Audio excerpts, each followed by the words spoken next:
नमस्कार दोस्तों, मैं अमरजीत झा। 15वें उपराष्ट्रपति सीपी राधाकृष्णन आज निर्वाचित हुए। अब इस निर्वाचन में दो बात ध्यान रखना था कि भारतीय संविधान इन्हें संवैधानिक प्रावधान के रूप में क्या क्या व्यवस्था किया है, इनकी कार्य क्या है और निर्वाचन की गतिविधियां क्या रही। इसे हम लोग इस नज़र से देखने का कार्य करें। इसीलिए 15वें उपराष्ट्रपति का निर्वाचन था संवैधानिक व्यवस्था। संवैधानिक प्रावधान जो है, इतने ही अनुच्छेद में उपराष्ट्रपति को रखा गया है और उनका एक अनुच्छेद और है जो 89 है, जहां राज्यसभा के पदेन सभापति होते हैं। सबसे पहले इस बात को जानने का काम करें कि एक्ट 63 कहता है कि भारत में एक उपराष्ट्रपति पद की व्यवस्था की गई है। ये देश के दूसरे नागरिक होते हैं। 64 कहता है कि राज्यसभा के पदेन सभापतित्व का कार्य करेंगे। उपराष्ट्रपति के रूप में इनका निर्वाचन होता है, देश के दूसरे नागरिक होते हैं, लेकिन राज्यसभा के पदेन सभापति की भूमिका में कार्य करते हैं। पदेन सभापति का मतलब यह हुआ कि ये राज्यसभा के सदस्य नहीं होते हैं, लेकिन इन्हें सभापतित्व का अधिकार दिया जाता है, इसलिए इन्हें पदेन सभापति कहा जाता है।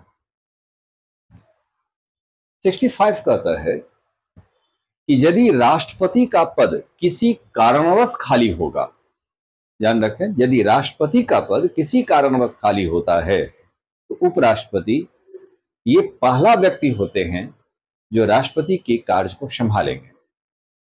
जब बीबी गिरी साहब जब उप कार्यवाहक राष्ट्रपति के रूप में रहे तो कार्यवाहक शब्द लगाने नहीं दिया था, जबकि कार्यवाहक ही होंगे। भारत की संविधान कहता है कि 6 महीने के लिए उपराष्ट्रपति राष्ट्रपति का कार्य करेंगे। इस बीच उनका वेतन तथा भत्ता, तमाम सुख सुविधाएं राष्ट्रपति का मिलेगा। तो फिर कार्यवाहक कैसे? ये एक सवाल संविधान के भीतर बना रहा, लेकिन इंदिरा गांधी की सरकार ने यह कहा कि ठीक है, उसमें कार्यवाहक शब्द उद्धृत नहीं होगा। 66 कहता है कि राष्ट्रपति का योग्यता तथा निर्वाचन की व्यवस्था की गई। उपराष्ट्रपति की योग्यता तथा निर्वाचन की व्यवस्था की गई है।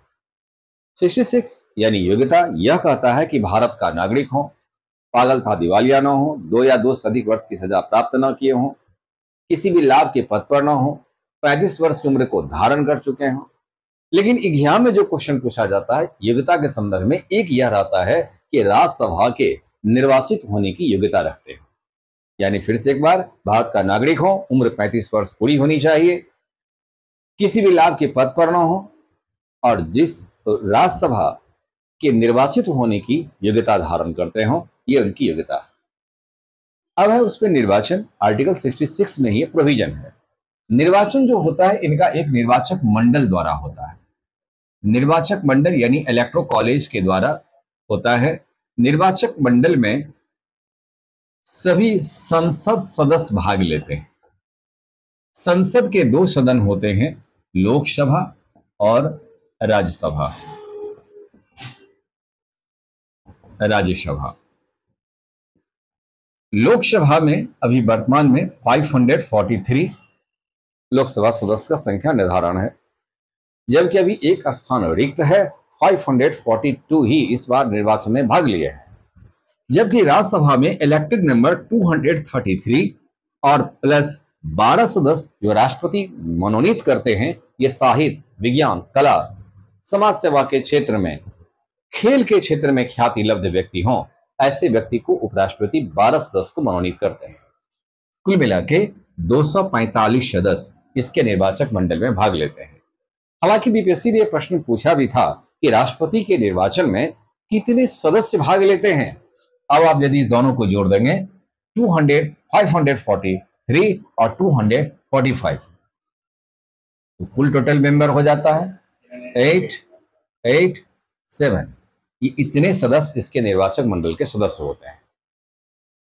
निर्वाचन में एक बात यह भी ध्यान में रखा जाता है कि 788 मेंबर जो इसके इलेक्टोरल कॉलेज के सदस्य होते हैं, यही 20 प्रस्तावक और 20 अनुमोदक 20 अनुमोदक होना चाहिए जो नॉमिनेशन के दिन यह प्रस्तावक और अनुमोदक को जमा करेंगे। यदि प्रस्तावक और अनुमोदक जमा नहीं करते हैं, शेष योग्यता धारण भी करते हैं, उनकी निर्वाचन को अवैध मान लिया जाता है। इसलिए 20 प्रस्तावक और 20 अनुमोदक होना चाहिए।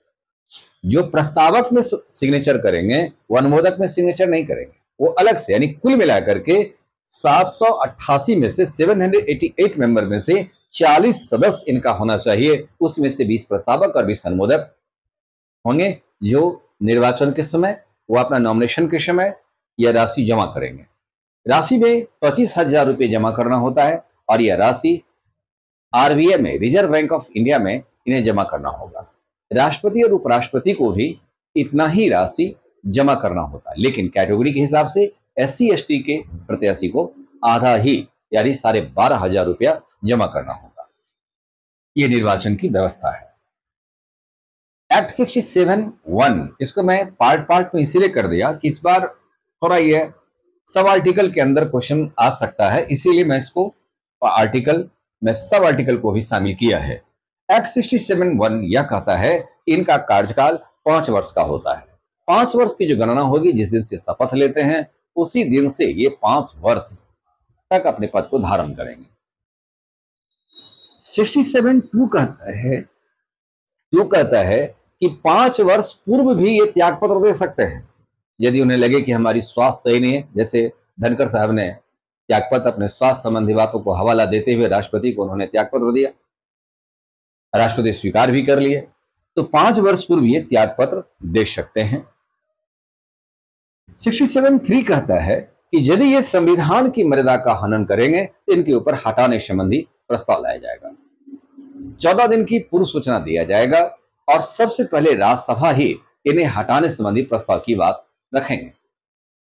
उसके बाद राज्यसभा में यदि उपस्थित और मतदान करने वाले सदस्य की बहुमत से यदि प्रस्ताव पारित हो जाती है तो लोकसभा भी इसे पारित कर देते हैं। ऐसी स्थिति में यह अपना त्यागपत्र राष्ट्रपति को सौंप देते हैं, यानी उपराष्ट्रपति अपना त्यागपत्र राष्ट्रपति को देते हैं। तो ये हटाने संबंधी प्रस्ताव इस 67 में है।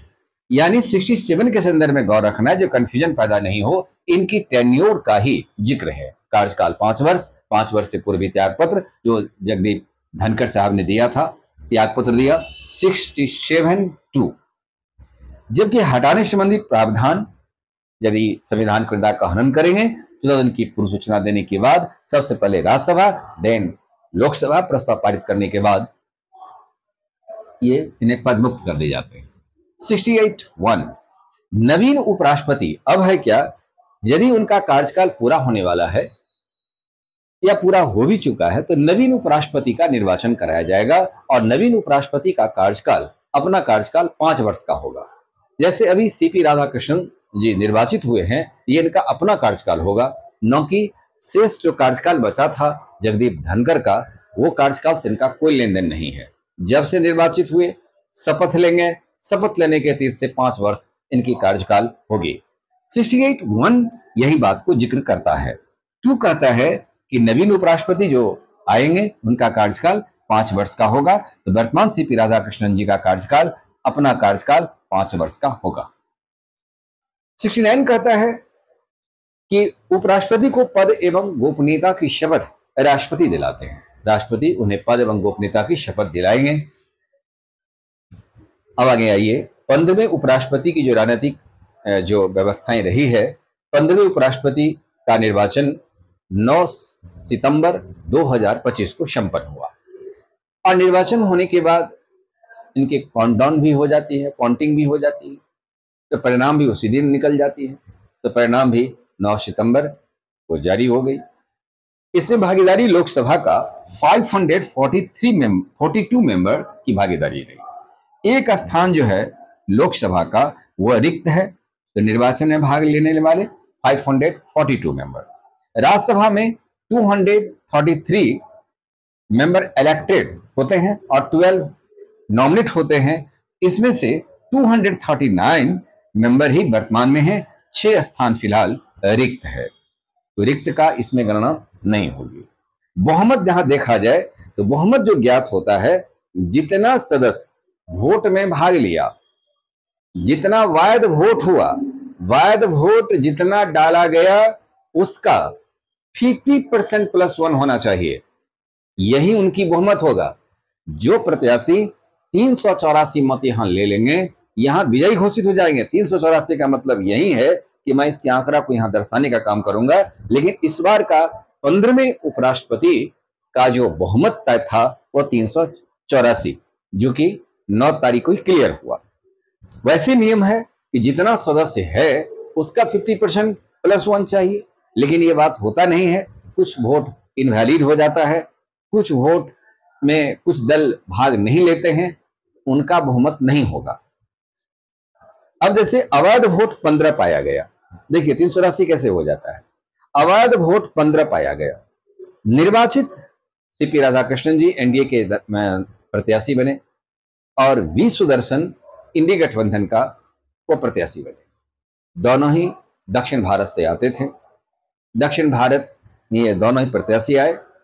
एनडीए 452 वोट डाला, लोकसभा राज्यसभा मिलकर के 452 एनडीए यानी सीपी राधाकृष्णन जी को वोट मिला। इंडी गठबंधन ने का नेता जो वी सुदर्शन रेड्डी साहब प्रत्याशी थे, इन्हें 300 मत प्राप्त हुआ। अनुपस्थित 12 सदस्य रह गए, 12 सदस्य भाग नहीं लिया। 12 सदस्य में 3 दल आते हैं जो भाग नहीं लिया, उसमें बीआरएस 4 सदस्य था जो भाग नहीं लिया, बीजेडी 7 सदस्य भाग नहीं लिया और एसएडी 1 सदस्य लोकसभा में है, ये भाग नहीं लिया। इस प्रकार से ये बाहर हो गए, तो ये 12 सदस्य अनुपस्थित हो गए। तो 12 सदस्य अनुपस्थित हुआ, अवैध वोट 15 हो गया और 15 और ये 12 इसका बहुमत नहीं होगा, माइनस कर दीजिए। शेष 384 का 769 प्रत्याशी टोटल होते हैं, उसका 50% +1 384 आंकड़े में आएंगे। यह बहुमत को प्राप्त किया। एनडीए का जो समर्थित प्रत्याशी जो निर्वाचित हुए हैं सीपी राधाकृष्णन जी को मत मिला। 15वें उपराष्ट्रपति सीपी राधाकृष्णन जी निर्वाचित हुए। थोड़ा उपराष्ट्रपति के बारे में यह भी जान लीजिए, लगातार 2 बार निर्वाचित होने वाले उपराष्ट्रपति में 2 ऐसे उपराष्ट्रपति हुए जो लगातार 2 बार निर्वाचित हुए। नंबर 1 राधाकृष्णन जी जो पहले उपराष्ट्रपति थे, 2 कार्यकाल के निर्वाचित लगातार हो गए। और दूसरा हामिद अंसारी जो मनमोहन सिंह की सरकार के समय में ये उपराष्ट्रपति बने थे, तो ये हामिद अंसारी 2 हो गए। 10वां राष्ट्र उपराष्ट्रपति जो कृष्णकांत जी थे, एकमात्र कृष्णकांत जी का कार्यकाल में निधन हुआ। एकमात्र उपराष्ट्रपति कृष्णकांत जी का कार्यकाल में निधन हुआ। अब सीपी राधाकृष्णन जी शपथ लेंगे और शपथ लेने के बाद ये अपनी कार्य को ग्रहण करेंगे। भारतीय संविधान के अनुच्छेद 89 यह कहता है कि उपराष्ट्रपति राज्यसभा का पदेन सभापतित्व करते हैं। राज्यसभा के पदेन सभापति होने के नाते ये राज्यसभा का सभापतित्व करते हैं। दूसरा बात यह है ये पीठासीन करने के प्रमुख अधिकारी भी आ जाएंगे। जब सदन के भीतर ये रहते हैं, इन्हें राज्यसभा के सभापति के नाम से जाना जाएगा। जब सदन से बाहर राष्ट्रपति द्वारा किए गए कृत्य कार्य को सौंपते हैं, इन्हें उपराष्ट्रपति कहा जाता है। उपराष्ट्रपति के रूप में निर्वाचन तो होता है, काम इनसे लिए जाते हैं राज्यसभा का सभापतित्व करना। इसलिए यह संविधान कहती है इनका वेतन और भत्ता जिस रूप में कार्य करते हैं तो राज्यसभा के सभापति के हैसियत से ही दिए जाते हैं। इससे नवीन उपराष्ट्रपति 15वें उपराष्ट्रपति सीपी राधाकृष्णन जी को ढेर सारी बधाई। सदन की कार्यवाही को संवैधानिक मूल्य पक्ष विपक्ष दोनों को साथ लेकर चलें, यही शुभकामनाएं। उपराष्ट्रपति का निर्वाचन एकल संक्रमणीय मत पद्धति, दूसरी भाषा में समानुपातिक प्रतिनिधित्व प्रणाली, इंग्लिश में से कहते हैं सिंगल ट्रांसफरेबल वोट सिस्टम। इस पद्धति से निर्वाचन भारत के राष्ट्रपति और उपराष्ट्रपति का भी निर्वाचन होता है, साथ ही राज्यसभा सदस्य का भी निर्वाचन होता है।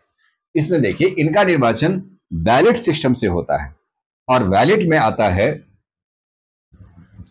जैसे 2 प्रत्याशी मैदान में रहे तो बैलेट सिस्टम में यह रहता है, इस प्रकार से रहे। एक, दो प्रत्याशी। अब इसमें देना है बी सुदर्शन रेड्डी।